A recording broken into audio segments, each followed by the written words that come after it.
Welcome friends. Welcome to my kitchen. Welcome to my table. That was the dog running into there. This is Sally on Camp Creek, and I know the angle is very weird because I can't get my tripod figured out. And I just dropped my tripod. Well, I dropped the can of Carnation evaporated milk that's braced up on the bag of sugar. And thankfully I didn't wake up the grandbaby. She's so sweet. I found out what's been eating my mint. My grandbaby. Somebody just going along taking tips off. And I thought, I got a turtle. No, I have a Josie Ray. Her digestion will be good though. It's very healthy. Organic. Anyway, this is Sally. I think I said that. And this is Friday, and it's a beautiful August day. Camp Creek is just beautiful right now. The grass is blooming, all the weeds, and I have discovered an interesting thing. There's that button on the camera part of your phone that takes you to Google, and it like identifies plants for you.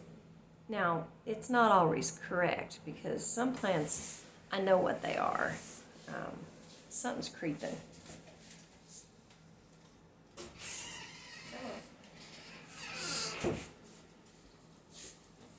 Excuse me, I had to let the dog out.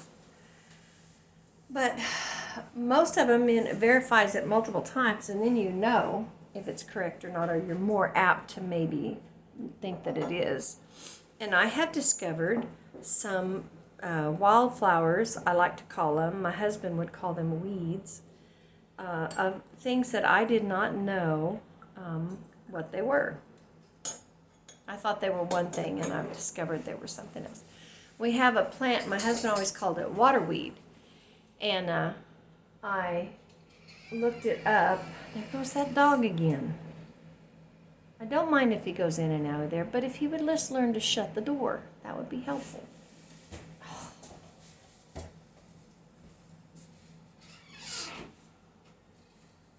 Okay.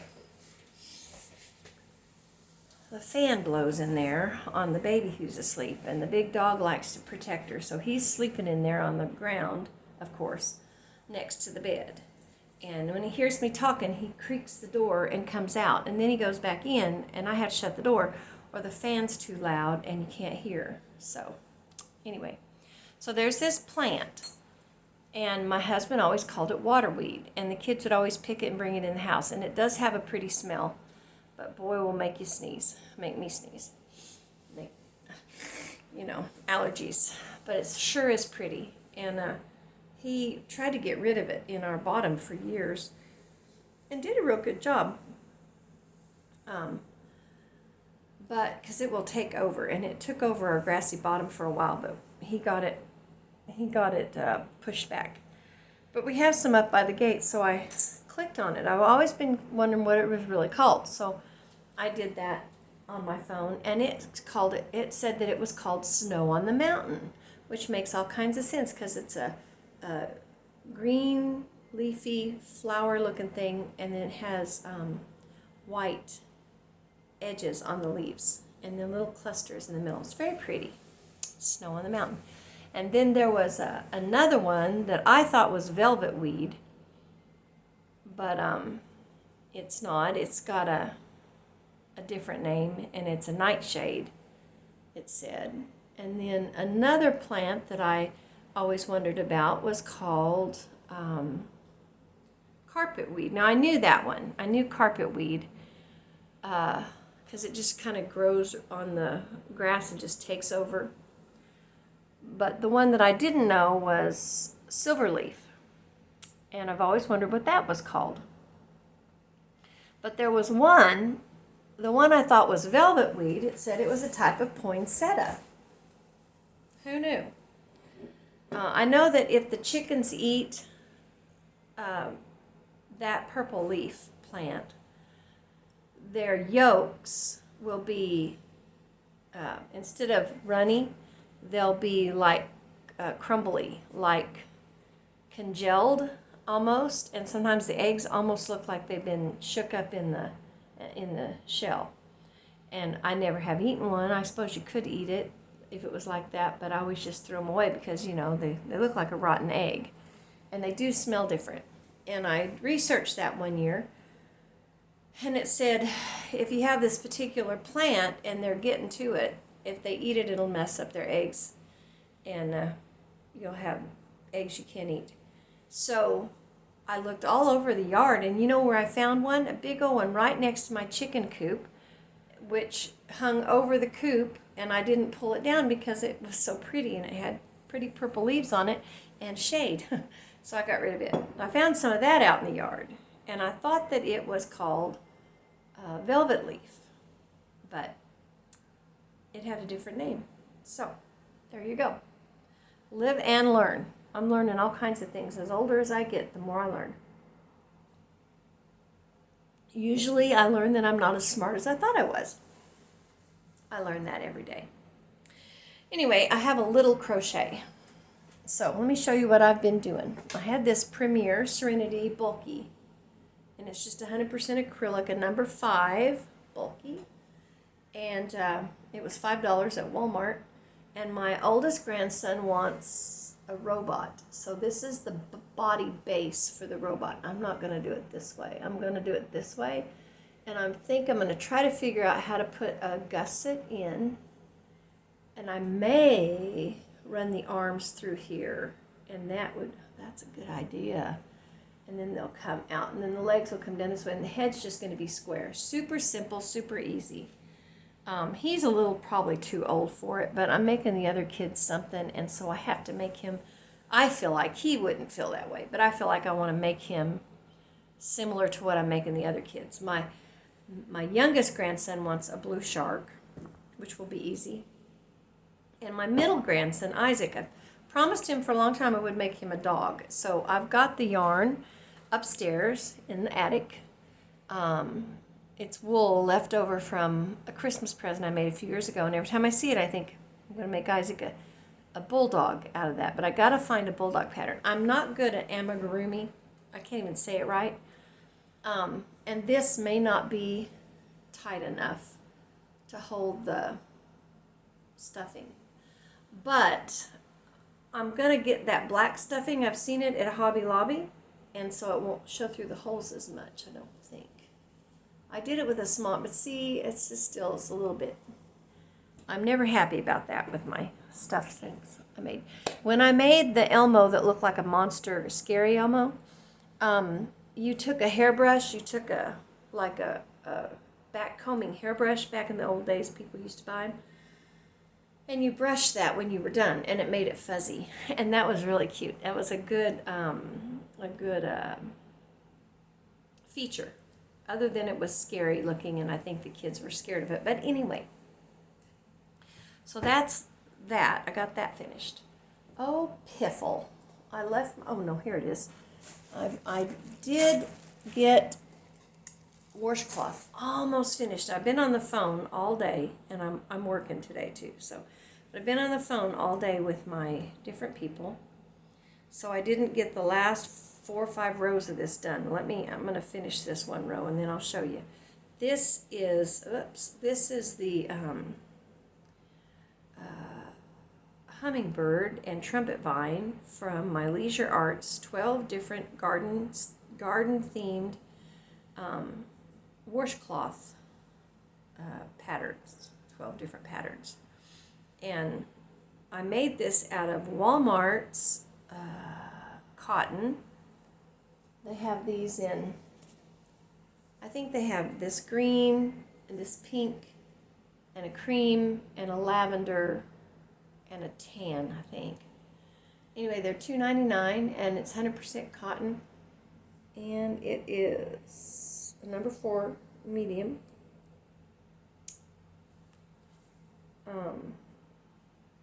It recommends a 5mm crochet hook and knitting needles.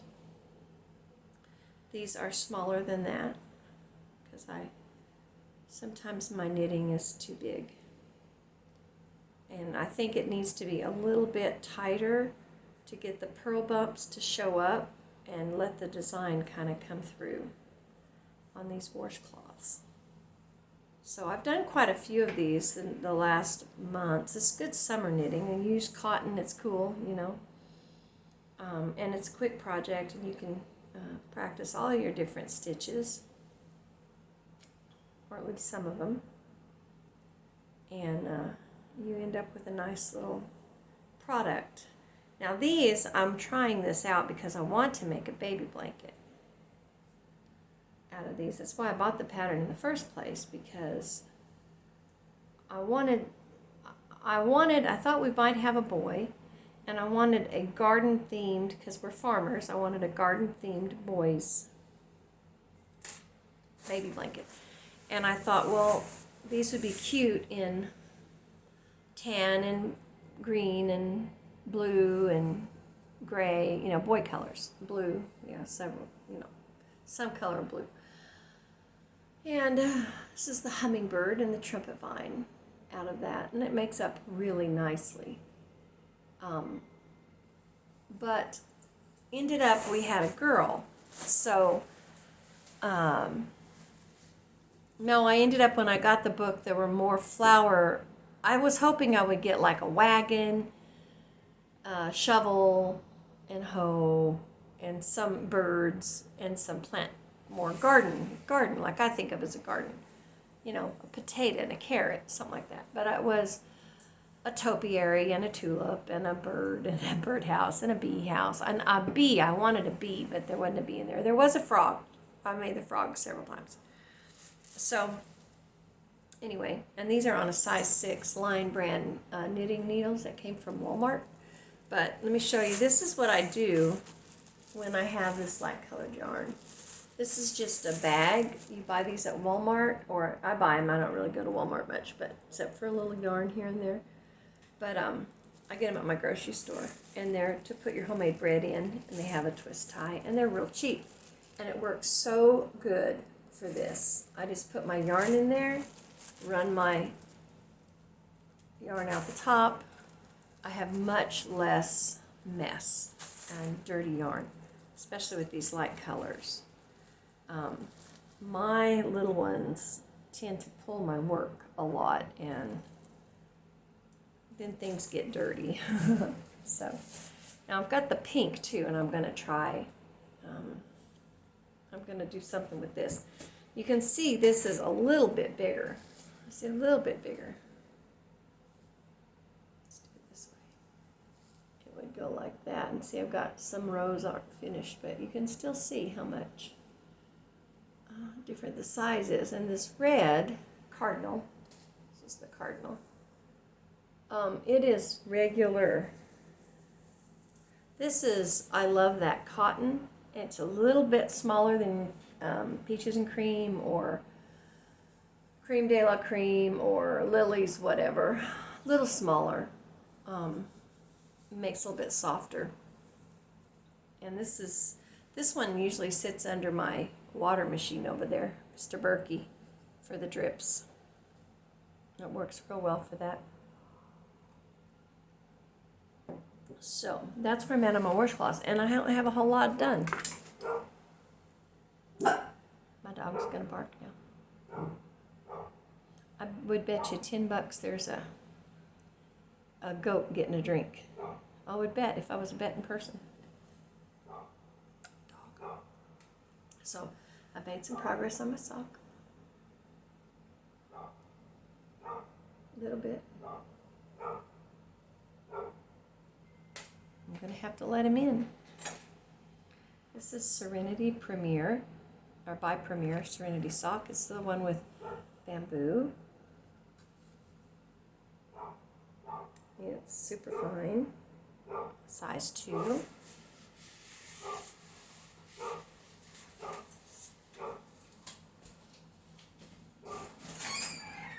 Hey, is there a reason that you're barking? Get in here. Go in the house. Come on.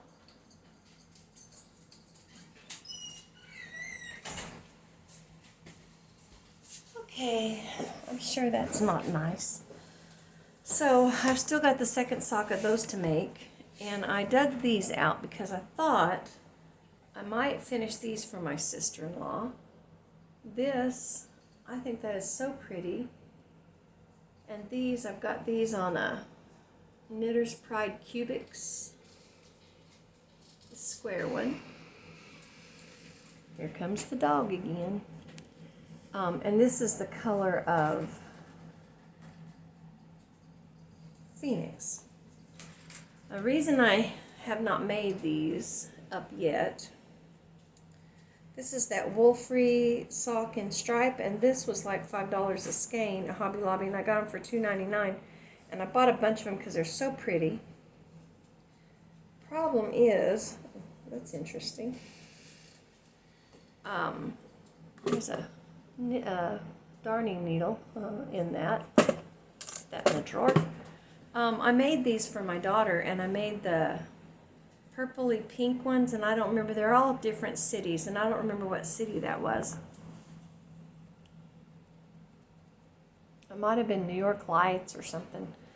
Anyway, she's very gentle on her things, and she got a hole in the bottom of her sock. She did wear these at night in her house, very rarely, because, you know, she's not cold-natured. And I don't know why they didn't wear better than that. So that discouraged me, and I ended up, I didn't even darn it because the way it was wore out, I thought, that's just going to wear out again. And that's not going to hold. So it's very soft, and it's nice, and it doesn't have wool in it. I have quite a bit of this. It recommends a 3.25 millimeter or a D hook, a US one. But I don't know. I'm going to finish it. The reason I would finish this for my sister-in-law is I don't think she wears socks very often, and because they live in a very warm area, and these aren't extremely warm. That's why my daughter liked them, because they're not wool. So it might be better than the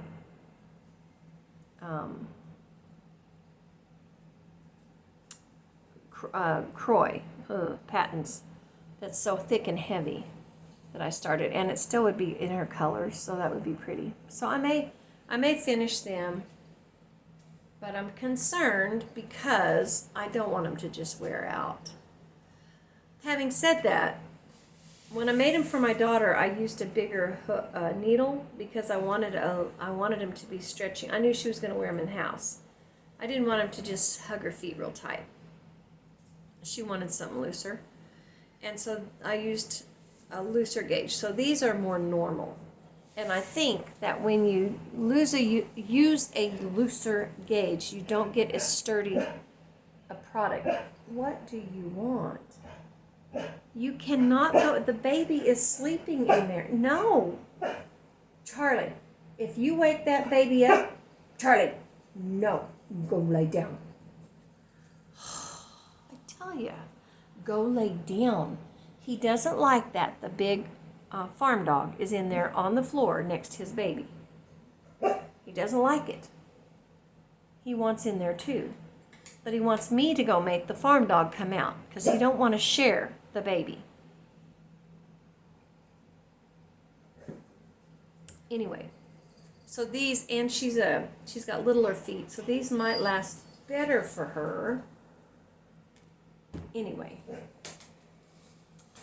I really like this color. It's so pretty.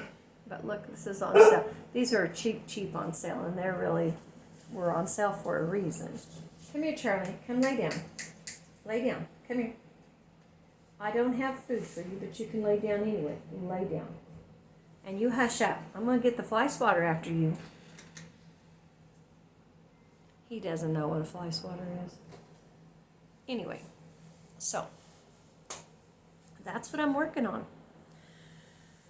Working on just little bits of this and that. Kids went back to school, so I just have the baby, and I thought, okay, I'm going to get some of these socks made up. I'm going to get some stuff done.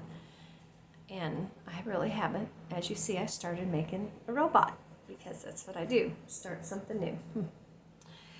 Anyway, but I had Hawk yesterday. I yelled at him to go away, and he did. Meanwhile, the chickens and the guineas all hid under the porch the rest of the day, all squinted down for several hours. They finally did come out. I told that hawk, you best get out of here, or I'm going to have to go, I don't know, find a rotten tomato to throw at you or something. He just looks at me. He's hungry. I'm sure there's rabbits and things out in the pasture that he could enjoy much better than my chickens. But I haven't seen a snake yet again, and the skunk hasn't come back. So that's all good. I do have 2 extra dogs here. That probably is a discouragement for snakes and skunks. The goats are good. I think the cows are fine as far as I can tell. The llama and the horse are out there getting fatter by the day.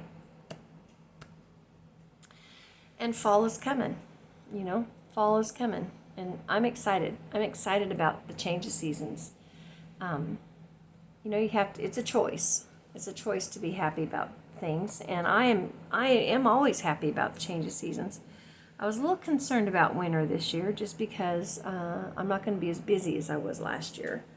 And so I'm going to have time to do some things, and that's figuring out which things I'm going to do and deciding. So I'm excited about that. I'm going to get my spinning wheel down from upstairs, and I'm going to do some spinning. Long overdue.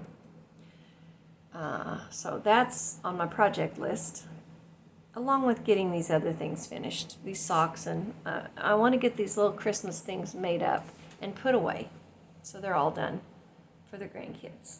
And I will not give them to them early. I will not. I will not. Tell myself that. But anyway, that's it. Just looking for some more projects upstairs and digging some more yarn out and sorting some things out. That's next week's list to do.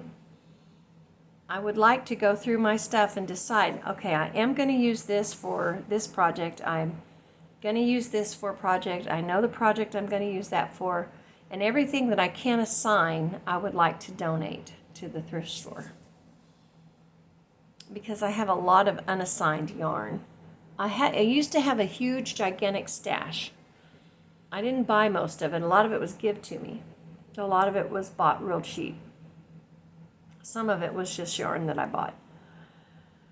But most of it didn't really cost me anything. And I kept that stash forever. And finally, I just decided I need to get rid of that because it's wasteful. It's wasteful. I'm not going to use that yarn.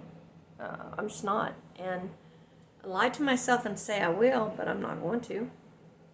So I bagged a bunch of it up, and it was very painful. I sorted it and sorted it, got rid of it, and thrifted it, donated it. I threw a few things away. I had a few balls that were very old. I didn't know what they were. They had been given to me when someone passed away. I had a lot of that yarn.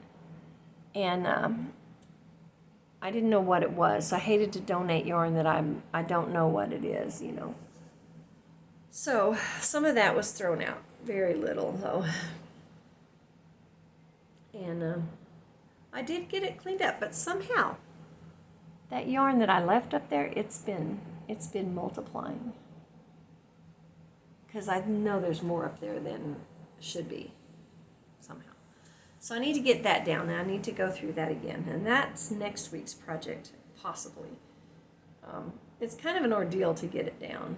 And it's more of an ordeal to get it back up there. But it's too hot up there to sort it up there. So I really need to pull it down. But that's my plan. Anyway, I am hoping to get it done. So, what kinds of things are you going to do in the fall? What's your fall crafting plans? Do you have any? Do you make plans? You know, are you more of someone who just randomly crafts or has a set plan on what and how you're going to do it? Let me know. I'm curious. I'm still looking for sock needles, the double points that don't bend. If anyone has any recommendations on that, because I'm terrible to bend my sock needles. I would like to know. I would buy myself some if I knew which ones to buy. Everything I've bought I've been too rough on. I can't blame the product. It's probably because I probably hold my hands too tight or something. So, let me know. And what's your best idea for children, 10-year-old children, 9, 10, 11-year-old, that age group, for Christmas gifts? They're past stuffed things, really. They're not quite, most of them, if they get a little older and they're into things like they're into Star Wars or they're into, I can't even think of any other shows, Star Trek or some of them games, then you can make those kinds of things for them. But there's that age where they're toys, they're collectibles, they're not usually into collectibles, but they're past toys. So what do you make for those kids? I know hats and gloves and scarves, but what fun things can you make for them? I need some ideas. So,